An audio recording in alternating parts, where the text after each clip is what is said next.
when Johnny comes marching home again. Hurrah, hurrah, we'll give him a hearty welcome then. Hurrah, hurrah, the men will cheer and the boys will shout. The ladies, they will all turn out and we'll all feel gay when Johnny comes marching home. Welcome to the opening weekend of the 25th Annual Minnesota Fringe Festival. Please power down your phones and refrain from photography, recording, or Twitter wars during the performance. After the show, you should definitely reboot your screens and head over to minnesotafringe.org to find out more about all 132 shows in the Fringe. Write a review of this one, or make a tax-deductible donation. Later tonight, stop by Fringe Central at Red Stag Supper Club to get some tips on what to see during the rest of the festival. Now, in the interest of time and safety, please remember that we cannot readmit you to the theater if you leave during the performance. Thanks for supporting Adventurous Art, and enjoy the show!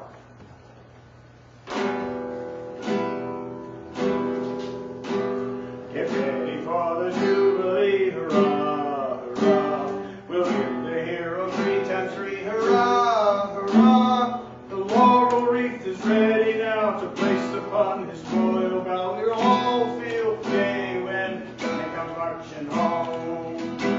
You can stop that now. The audience has entered the theater to find a mostly empty stage. Drab house lights warm to reality. Drab house lights warm to reality. Hello, guys, get out of the pre-show. It's Q3, level 7. It's on your cue sheet. Warm reality. Well, this is what we call in the biz festival lighting. Ah, hell. Up it up to 10, okay? Presently, the playwright enters. Nice, you could make it on time tonight. 35W. Well, I can't hear at all. The playwright enters, carrying a sheathed Civil War era officer's sword, has a pencil behind his ear because he's analog, and he's carrying his script. Still on it, are you? Still revising. Oh, it's about time. The audience doesn't know that the playwright's playing General Sherman until now. It's cheaper than hiring an actor. And they don't know that they are also playing a role in this play until now. Okay, I'm the playwright. One of the first plays of mine I saw produced years ago was at a little theater in Atlanta, Georgia, the University of. The drama department had asked me how I wanted to see my name up on the marquee, and I said, well, I use all 3, Lance and Sherman Belville, and he said, it's Sherman Belville. Now, I don't give a damn, because I'm from New York, but I would strongly recommend you not put Sherman up there. This is Atlanta. Yes, I am General William Tecumseh Sherman's great nephew. At least that's what I heard growing up. A lot. I've probably been channeling him off and on most of my life. Let's hope I can channel him tonight. I don't think this is going to work. You know, I'm not the props manager. I'm a production manager. And if you all think of me as General Sherman's aide, it'll improve your evening. Ours too. Oh, and I'm not channeling anything. I'm also an actor. The General's dinner. Backpack, hardtack, and good Georgia sweet potatoes. All recently requisitioned. Unfortunately, we didn't requisition enough for all of you, so check with your own units. Campaign cuisine. The General eats the food his men eat, often with them. And He expects all of you to do the same. as often as possible. We have to. No table manners required. There's plenty of hardtack. Give them some. Well, sir, those are new officers with us, and they're not. They'll get used to it. It's officer-grade hardtack. And happy to share this with you. As long as you adhere to festival policy on this, and if you have a food allergy, please do not partake. And you know, I can really relate to this because I myself recently almost died of a lychee nut martini. Back into character. That's an order. Yes, sir. Hardtack has a distinguished place in the history of warfare. Egyptian armies sailed with it in their bellies. Romans marched with it. English crusaded on it. You're all mostly new to this command. I am as well, though not as new as most of you. You've been brought in for my final push. We don't have approval for that. I'll get it. The Army believes he can win any battle he's in. At last, I can agree with something Washington believes. Most of the Rebs believe it too. And most of you will too before we're finished. You've heard things. After Atlanta, no supply lines. I will neither confirm nor deny those rumors. You will receive the particulars when the time is right. So, welcome to your first General Staff meeting. As General Staff meetings go, ours in this command go a little differently. You're all mostly reserves. Or brevis, which is fine. The General makes no distinction between regular Army and reserve. Off to the contrary. There's no reason to go into that now. We must get you ready for the road ahead, which may be tough. Tough as the goddamn one getting here. Most of you have not seen action as yet. Don't worry. It's the first time for everybody. The General has tasked me with getting you ready. It falls to me as his aide-de-camp. He will jump in as he sees fit. You'll all get used to him. Or not. What do you do? Or not. Is of little interest to him. As long as you know the drill. He hates any military rank. Damn false father-off. No standing when he comes in, no saluting uncovered. He thinks anything of that That's nature a waste of time. unnecessary. He wears no badge of military rank. Oh, don't be surprised. Our men know who he is. So do the Rebs. Looks like he slept in his clothes for 3 years. Maybe I have. He's not known for his military sartorial splendor. No, you leave that to Bob E. Lee, Granny Lee, the gentleman general. You probably read about General Sherman. He's better than you've read, I assure you. And worse than you can imagine. Advice to those of you new to this command. Should he offer you a little whiskey and some conversation of an evening, I'd advise against accepting unless you have a night to spend with Bonaparte and Caesar. Anybody here read Caesar? Gallic War? Nobody? Even the book 1 is only 96 pages in English. Nobody? I cannot help it. I lost my copy. Vicksburg, sir. Vicksburg. Had my margin notes in it all the way back to my plebe days. At the point, I was one of the few who read it all the way in the original Latin. Caesar and Bonaparte taught me more about warfare than all my professors. You learned a good deal somewhere, sir. You have a great many victories. That's bad getting them most victories. Vicksburg. Afterwards, our camp was beautiful. Nobody else contracted it. Why my little boy? Best avoid Vicksburg if possible. I need a fresh cigar. You got any rolling around there for me? Yes, sir. The settlers just got them in. These should be fresh, sir. It's good of you to remember. No good running out. There's nothing like a good cigar. Or a bad one. Sir, the lady of the house would prefer that you do not smoke in the house. And I have not mentioned this before because... Because why? Because she's afraid we'll burn the place down? It's brick, for Christ's sake. Sir, she detests cigars. And why should I add that to my bag of words, sister? Well, there is the matter of your orders about Atlanta when we occupy it. Her home has been commandeered by the commander of Union forces in the West. Does that not impress her? It does, sir. Says she'll never let it down. Very well. Ellen doesn't much like the smell of them either. And? And our hostess has additional demands. A little rent, General. By all means. Bob E. Lee is partial to cigars as well. You ask her how much she is courageous enough to demand them. Lee and I share similar sins. Cigars and whiskey. Both of us old crow men. I first tasted it at the Point. Lee, I don't know, but I doubt it.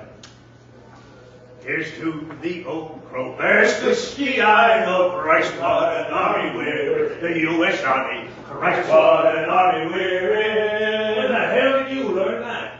Never mind, I don't know. Demerits if you were caught singing that. God help you if you're caught drinking. No, Granny Lee never would have tried it at the point. We had some fun there, Major. I doubt Lee ever did. A perfect record at the Academy, 4 years. Academics, 4.0. Conduct, no demerits. It's a pity you didn't have the experience. Major, none of the rest of you did either. Brevets, a lot of you, including you, Major. Perhaps we never felt the need, sir. Do not let it get around that he drinks the same bourbon as General Lee. Cigars, too. That's an order. Anybody ever hear how Lee's own, Lee's own cigar habit nearly lost him his damn war early on? Anybody? Executive Order 191? 191's under lock and key, sir. It's still a war secret. It must The be. first time a trio of cigars ever became a war secret. Washington can keep some things quiet, but others, like my Georgia battle plans, they can't hide under a haystack. Oh, you were explaining 191, sir. Oh, quite so. Back in September of '62, Granny Lee's down in Virginia trying to fight his way up into Maryland. If he'd broken through to the north, there's no telling where he would have gone. This wide-awake corporal, walking through a camp that the Rebs had had to vacate recently and rapidly, comes across 3 cigars wrapped in a piece of paper. The piece of paper has writing on it. Those cigars are wrapped in Confederate Special Order 191, signed by General Robert E. Lee himself, verified. Lee's battle plans complete, right there. But the Northern Army dithers, giving Lee a chance to regroup and make a fight of it.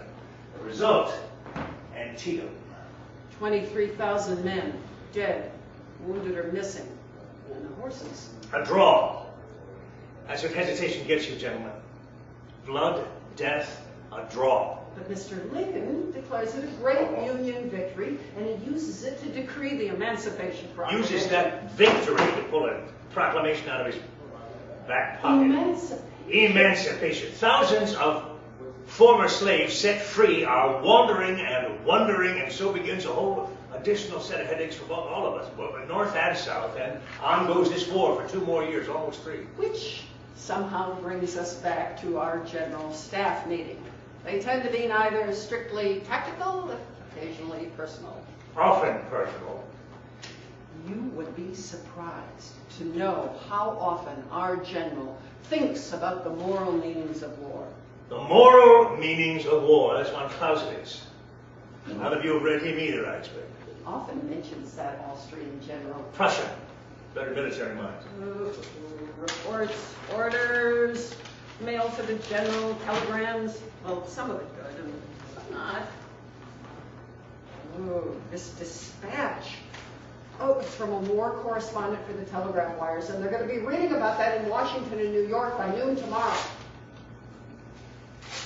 I guess they won't. And that's one of the few correspondents the general allows with us. Trust none of them, north or south. These make for good fiction, at least.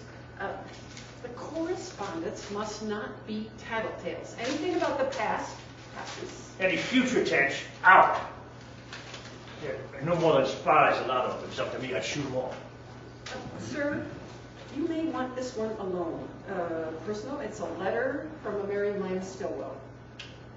Mary Lamb? Yes, sir. Mary Lamb Stillwell, sir. Huh, she married him. I knew of it at the point. I believe you mentioned Miss Lamb before.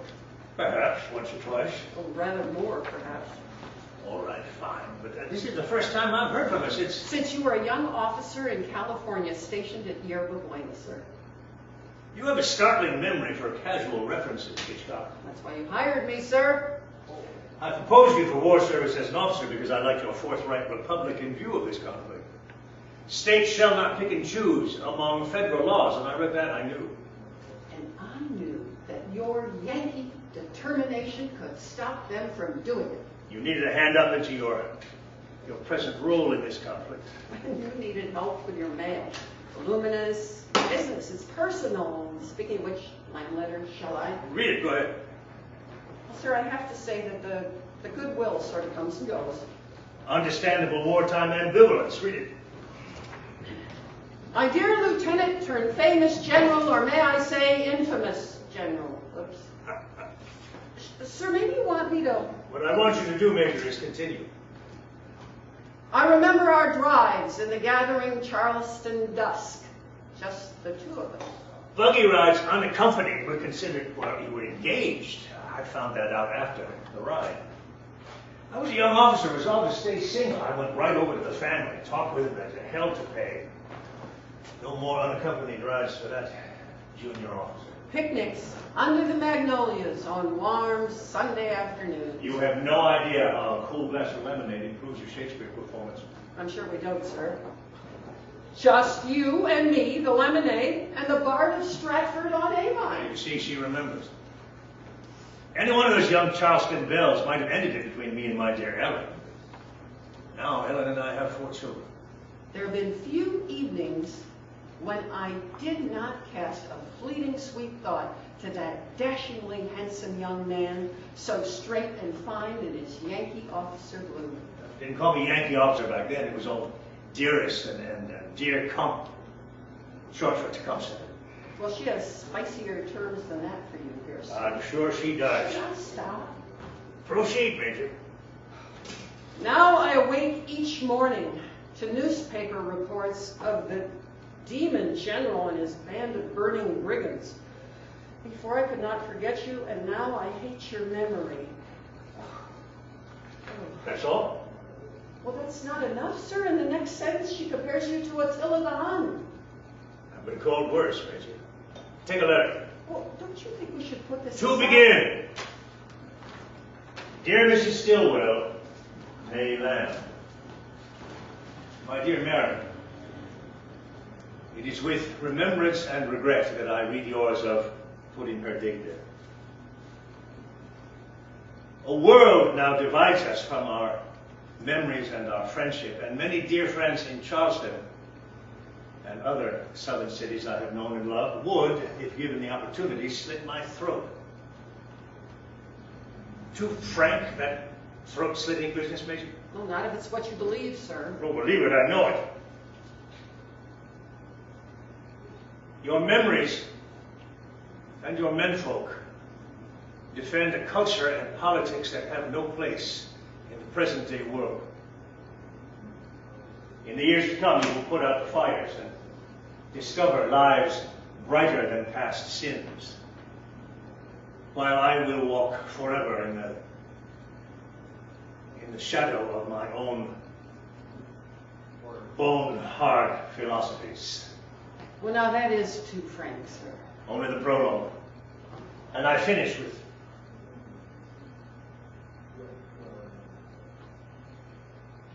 unfortunately, the only way to stop this suffering is to make it so painful that it ends the sooner for it. It is the devil's solution, I know, but hellfire is all that I have to finish this nightmare. Hellfire. May I speak my mind, General? Business, Private. Oh, Private, did you enjoy sampling my whiskey? Good.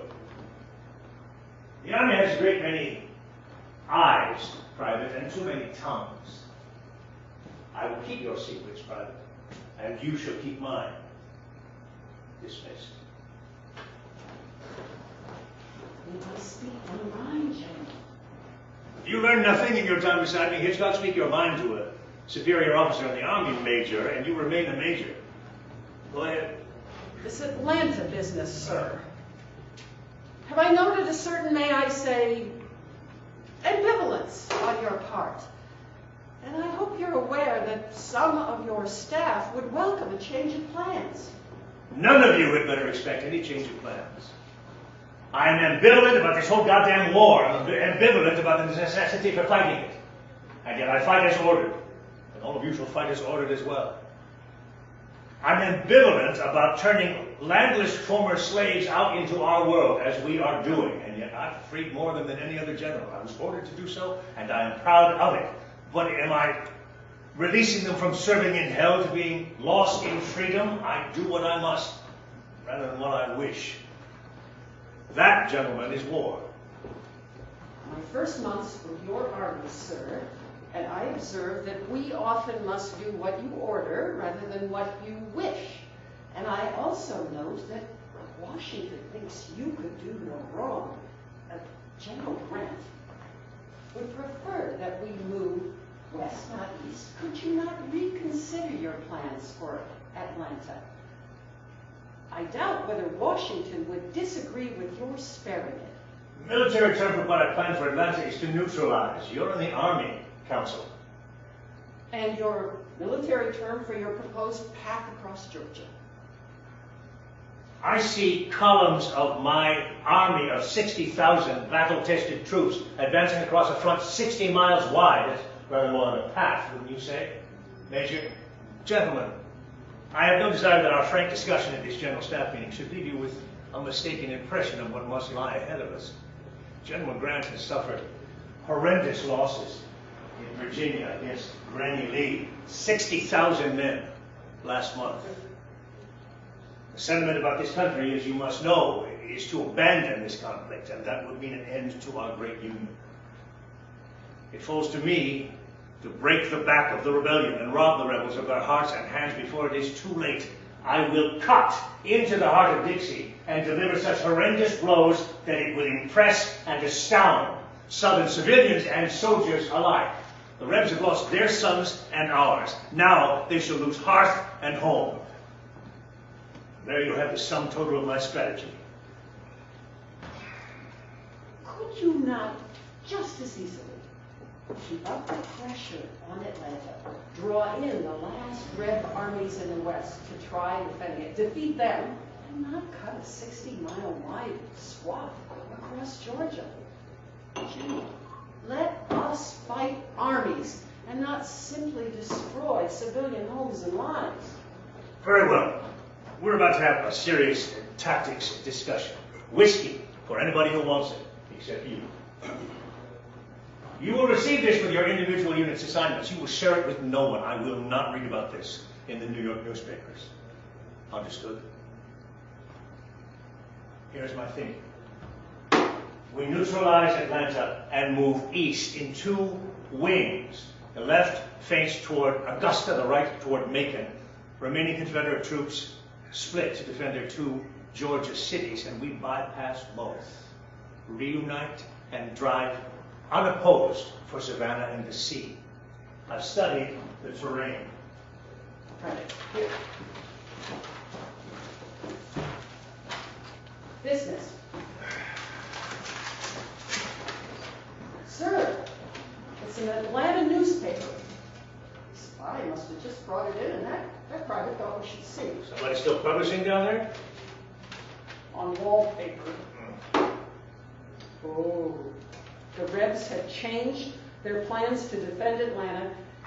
General Joe Johnston is gone, replaced. Joe's smart. Jeff Davis sacked him? Just like that. For not attacking me, most likely.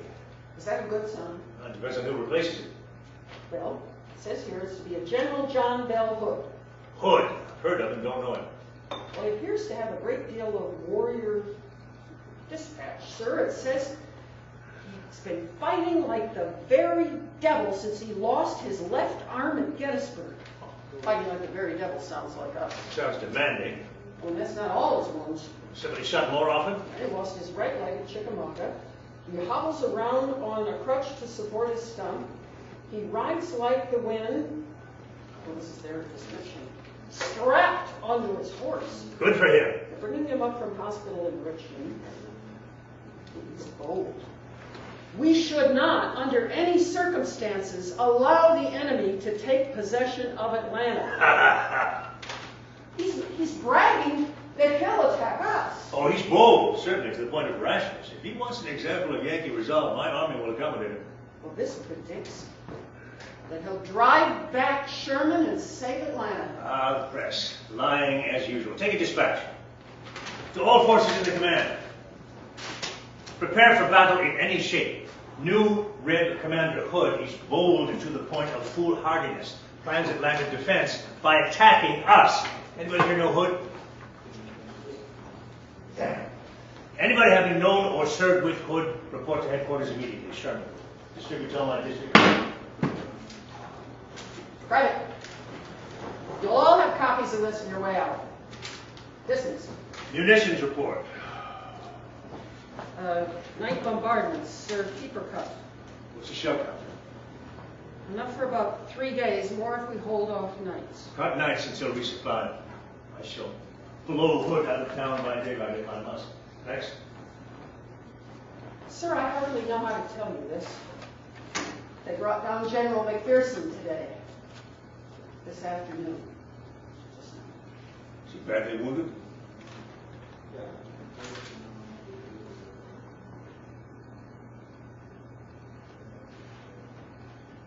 Dashing his horse across the clearing. Change artillery positions for his aide. Alone? Jesus. In a hurry. No escort. Grayback sniper. Bad luck, sir. Luck is the refuge of the hopeless. The fool. Wonderful, impetuous fool. I've seen you ride out just the same. He was the best I had. He's a good friend. I know his family.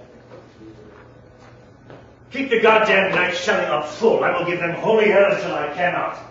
Sir, Graybacks shot the general, not Atlanta citizens. And do you think I take heedless revenge?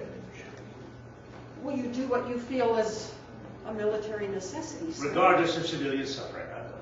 Opinions are circulating, sir. Among well-informed civilian circles, no doubt. I suppose, sir. Civilians permitted this through their duly elected representatives. Now civilians are finding that sometimes they get in the way of my armies. Well, the siege. It's been 3 weeks, and strictly speaking, they did not get in our way. I detest putting a southern city under siege. It will end when Hood permits it. Not sure the public's aware of that, sir. They heard about Vicksburg. I haven't heard everything. 20,000 casualties, mostly civilians, but you were not with us yet. Oh, I read about Shiloh, sir. Worse than Shiloh. I'm aware of that, sir. A siege is a slow, tortured death to a city. They ate their cats and dogs. Is it worse than destroying an entire city? Malaria, dysentery, yellow fever, scurvy took more casualties, civilians, than all our bombardments. They had plenty of ammunition, but you can't eat bullets. By the time we got into Vicksburg, they were eating their cats and dogs. If you've been involved in a siege once, you never want to get near one again. Yet here we are, 3 weeks into sieging Atlanta. And in the end, there was very little left of Vicksburg. It's hardly worth defending to its last civilian. I hope Hood understands that. Sir, will you destroy Atlanta? I will neutralize Atlanta. I will turn it into Carthage, if I must. The decision is theirs, not mine. Sir, there are other ways to accomplish what you need to do. You amaze me, Major. A far-sighted strategic planner wearing a major's cap, not general's stars. Yeah, explain my point of view, sir. Proceed, Major. There are other means to neutralize rather than completely destroy and move on. Neutralize means completely destroy. To my army, the terms are synonymous. Neutralize could mean keep Atlanta surrounded, besieged, and move on.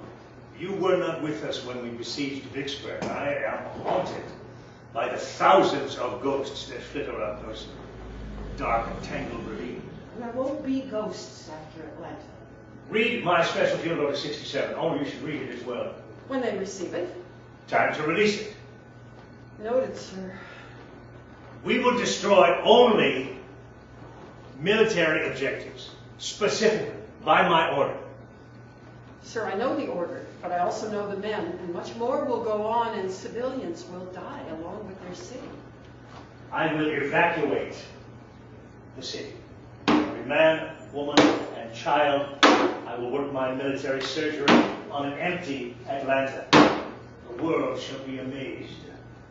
And the starving, homeless civilians who live in our wake. It's far better than choking Atlanta slowly to death with the civilians inside. Sir, you cannot avoid our responsibility to the citizens in your way. I feel remorse for all non-combatants, but there is nothing like having a war come run up to your front porch to alert you to its distinct disadvantages. And if it takes the front porch and everything with it? Major Hitchcock, all of you, we cannot afford the luxury of thinking like civilians.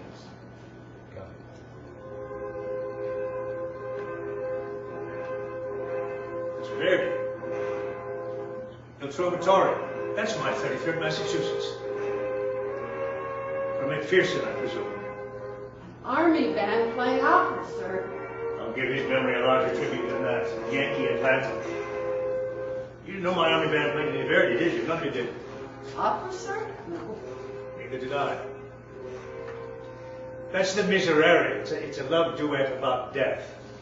Verdi's strengths, death and love. Oh, how slow death comes to him who longs to die. Little else matters to an Italian composer, I should imagine, sir. When this all began, I did not think I would live to see the end of it. They can't kill you, sir. So far, not. That Verdi down there is too appropriate. Even my little boy. So the boy visited well after the fighting. And the president's son 2 years ago, and my little boy 11 months gone. Typhoid, both. Mauricio sings it, Trovatore. First time I heard it, it must have been Charleston. Decent opera company there. Good theater, fair, museum. It's a good town. They're all good towns. Pity what we must do. A pity if the damn politicians approve my Savannah operation. Washington will approve the march, sir. The March, a strategically decisive operation known by now to one and all without a name. Right. Business.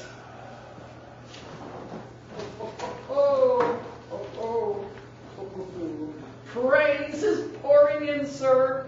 Everybody knows Atlanta's done for. Except Hood, apparently. He thinks Englishman can skedaddle west, but I don't think that's his way. Oh, they are writing great things about you. The campaign to Atlanta unrolled like a sonorous epic, a poem. We fight to win. Praise is irrelevant. What will they write if you destroy Atlanta, sir? This plan of yours will sour everything. The people must know. War is war. Once in, there is no escape. He wrote 15 plays with war, about 15. I haven't seen them all. I've read most. It's beautiful writing, but Shakespeare knew nothing about war. Sir. Anybody who's never been in a war cannot. This is important. Naturally. It's an intercept. It's from Jefferson Davis himself. Sure. Jeff Davis, that sounds promising.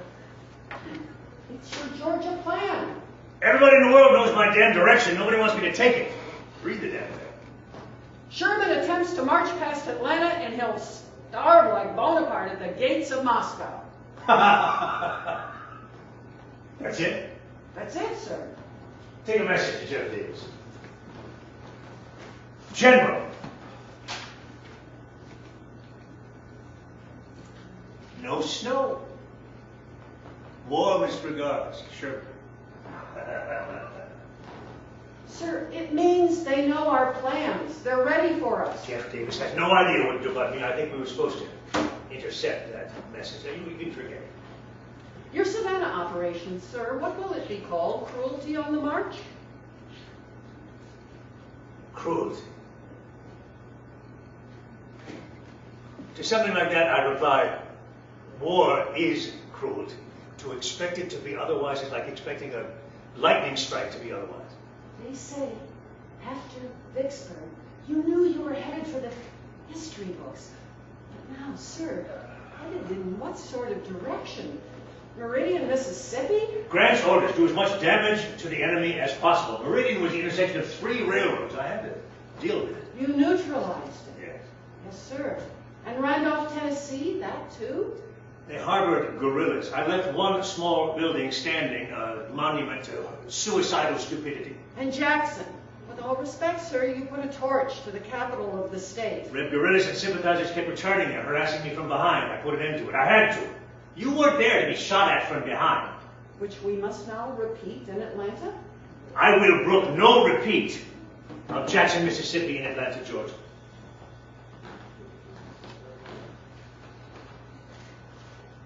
We are all responsible for your wartime necessities, sir. You imagine that I have not searched for happier means than events force upon me. Every river, each hill, each hamlet, I weigh carefully in men, horses, and blood. I must. And so your calibrations force us to chop out the heart of Georgia? And after Georgia, South Carolina, the cradle of the rebellion. They are so proud of that title they gave themselves. They will rue the day. Fort Sumter was a war grove, sir. I will rip the heart of Dixie out of this war.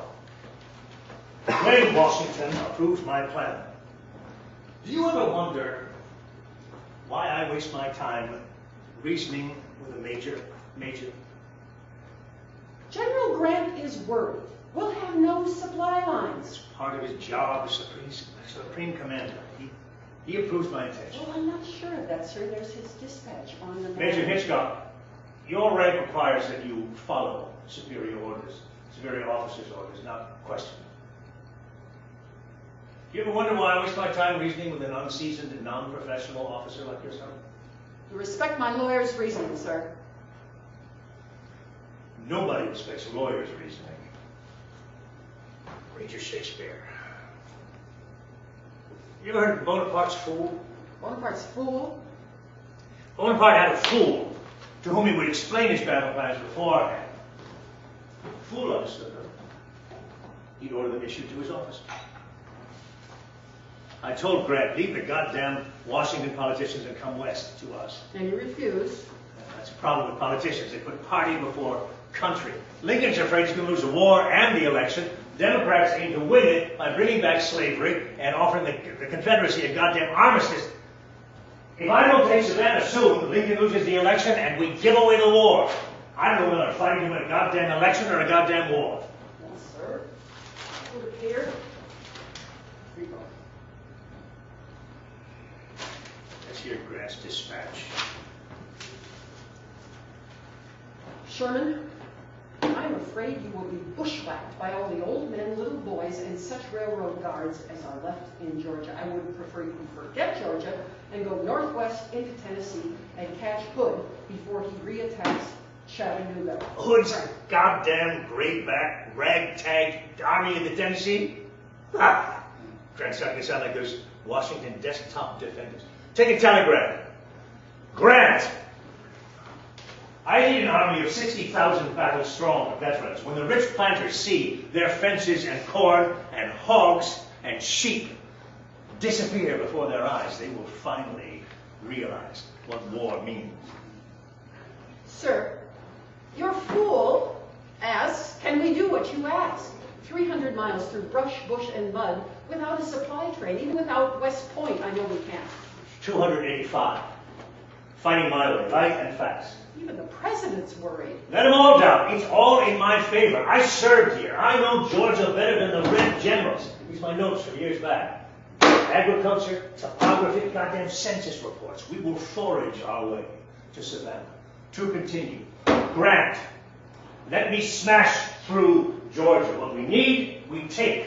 We shall live luxuriously. Sherman. It's Luxurious. Sir, I was a spelling champion in school. Had to keep you busy in law school? Luxuriously? Jeff Davis has said. Says that they'll pillage and burn ahead of us. They won't. Sir? Their wives and mamas won't let them. And regulars? Can't move fast enough to catch them. Fast enough. Cavalry says we're losing 5 horses for each man. I hate to hear that. And they don't need to. And I will not hear that anywhere else. Nobody values our horses enough, not even me. It's best not to get into horses. Hitchcock. You know, one night, it had been a hell of a fight. And I was riding along half asleep. Utah Creek again. Oh, very well, as you wish. The horse was plodding along slowly. I was tired and hungry, so I spurred him. This is after Utah Creek. Hitchcock was new with us then. He wouldn't hurry. He was a recent issue horse. And I hardly knew his name. But he wasn't lame. He must have taken a shot earlier in the day. When I came upon an ambulance unit after dark, I borrowed a lantern. And my horse was bleeding profusely, shot through the chest, air escaping his lungs through his wound. Hitchcock, the new officers. I've never experienced anything like this. I begged his pardon mentally for my cruelty in spurring him. And I would have done so in words if he could have understood. Veterinary officer came by and ordered a shot. Oh, he's taken you as far as he can. So I gave him the shot, and Misery recorded. Henry, it's best to get over it. Proper cavalry horse eats 15 or 20 pounds a day. That's 50,000 pounds How a will day. we find that? They'll find it. Or they'll eat red horse meat with the rest of us. Oh, mean it, sir. It's Bonaparte on the way back from Moscow. You can read about it yourselves if you want. Lord, my commanders, their horses will be properly fed and watered. Off the countryside, sir? Off my 60-mile front. Veterinary report. We lost half our horses getting here. Starvation. The command does not authorize that information to be disseminated. Be careful around our friends from the newspapers. They are nobody's friends. Might as well hear about it now. They will eventually. Veterinary report. Cavalry? Horses so hungry they ate the manes and tails off each other and chewed at the soldiers' uniforms. I will not read about this in the newspapers tomorrow, or ever. I will find out who gave out this information before I hang the writer. Kindly remember, privileged information must not leave this room. I feel compelled to say, most of you don't know me, nor will you ever. I hate like hell to lose a man. And I have lost many old friends back to my academy days. Some now wearing success gray. But losing horses. I'm cavalry. Shiloh, the first big one, I had 4 shot out from under me in as many hours. There's nothing prepares you for that. Men can reason. We persuade, rationalize, justify what we cannot. But horses, they're silent to us. Their fidelity and their courage is their bond. Have no words, they need none. I lead horses and men to death's doorway because I must, for a reason, a cause. McPherson. They took McPherson. Privates and sergeants and generals and my little boy and horses. Sir, your son, you can't hold yourself as I brought him down to the shadows of peaceful Vicksburg in a ghost town. It's a little ghost to add to the hordes from Shiloh, Vicksburg, Chattanooga. We lost them to make our union free of slavery, alas. The ghosts press us for an answer. Why must we die? Politicians answer easily. Well, because you must. You must wade into rivers of blood, urged on by the fires you set to houses you will never enter. Burning lives whose cries you never hear. All around, men are giving their lives for must, and we cannot give them a hint that there is no must, except what we give ourselves. They say all war is based on deception. The deception must begin with the warrior himself. Any less conviction than we cannot go about the work we must do. Go. Good? He's leaving town. Will we pursue? Negative. We'll take Atlanta. That'll be a good day's work. Atlanta sounds glad. To our dead. Lost again here. 250 men a mile. I have wrestled with that equation for 3 interminable years. Maybe when we reach the sea. And to what I must do to get us there.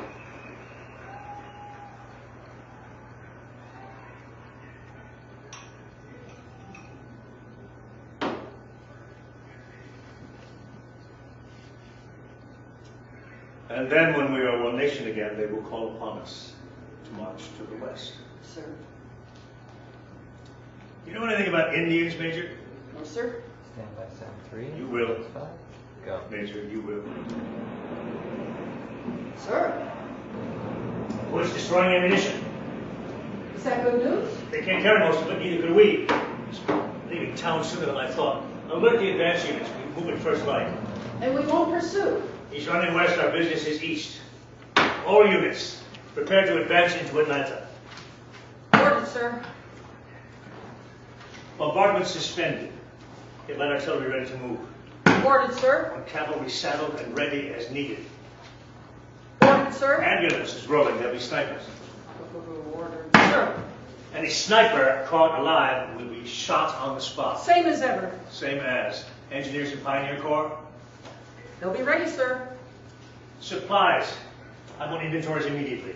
Hospital supplies, munitions, rolling stock, anything they haven't blown up on the way out of town. The supply. And double our details, security details, sentries at bivouac units until we get our barracks organized. No troops would enter and occupy civilian residences. We'll build our own barracks. Noted, sir. Looting will be dealt with sternly. It won't be an invasion, it'll be a parade. Plenty to do here before we take on the rest of Georgia. And so we begin. Before this began, I argued that it could all be settled over an open table and a bottle of whiskey. I still believe it could have. Sir, I don't think there's enough whiskey in America to avoid this. That we will never know, Hitchcock. Best prepare your battle station, Major. I'll see your horse saddled and ready, sir.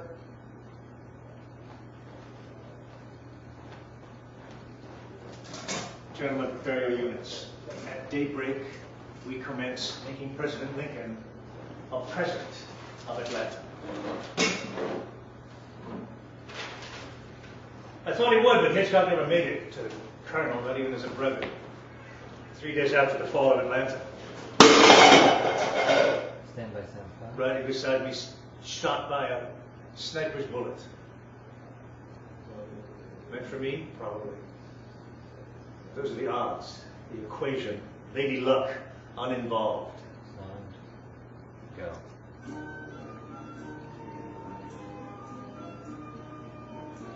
God, I hate that song. I will hate that song for the rest of my life.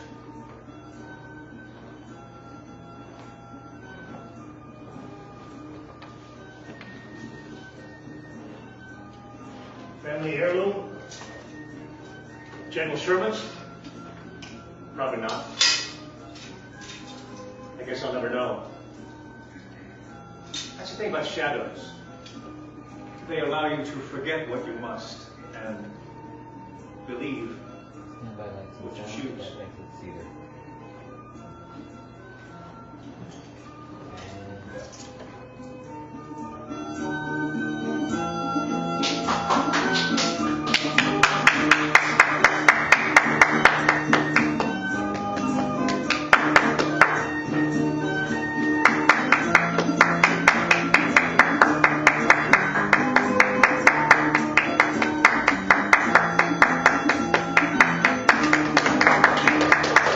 Thank you to our wonderful tech crew. Did not make those mistakes at the top. Thanks, guys. What was the running time? 4 to 9:33 by our count. Yep. We're pretty consistently.